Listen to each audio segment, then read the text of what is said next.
నేను ఇప్పుడు చెప్పేది విన్న తర్వాత మీకు ఎంసీసీ మీద ఒక బ్యాడ్ ఒపీనియన్ రావచ్చు, కానీ ఈ వీడియోని పూర్తిగా చూసిన తర్వాత మాత్రమే ఒక నిర్ణయానికి రండి. ఇప్పుడు రాబోయే మే మంత్ నుంచి మన ఎంసీసీ బ్యాట్ మీద 200 పెరుగుతుంది. యూజువల్ గా ఒక బ్యాట్ కాస్ట్ పెరిగింది అనగానే ఆ కంపెనీ వాళ్ళు మా దగ్గర చాలా దోచేస్తున్నారు అని చెప్పి చాలా మంది ప్లేయర్స్ ఒక అపోహలో ఉంటారు. కానీ నిజంగా ఇక్కడ ఈ 200 ని మేము గానీ ఎంసీసీ ఓనర్ గానీ పెంచింది కాదు.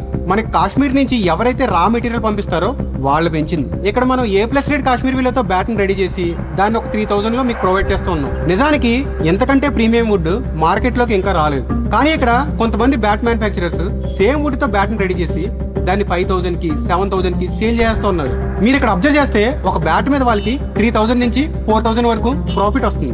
అందుకే వాళ్ళు కాశ్మీర్ నుంచి ఎవరైతే రా మెటీరియల్ పంపిస్తారో వాళ్ళకి ఓ 500,000 ఎక్కువైనా పర్లేదు, మాకే మొత్తం స్టాక్ పంపించమని చెప్పి వాళ్ళే తెప్పించుకుంటూ ఉన్నారు. సో ఇక్కడ మాలాంటి వాళ్ళు ఎవరికి ప్రాపర్ గా స్టాక్ రావట్లేదు. అందుకే ఒక బ్యాట్ మీద 200 ఎక్కువ పెట్టి తీసుకోవాల్సి వస్తుంది.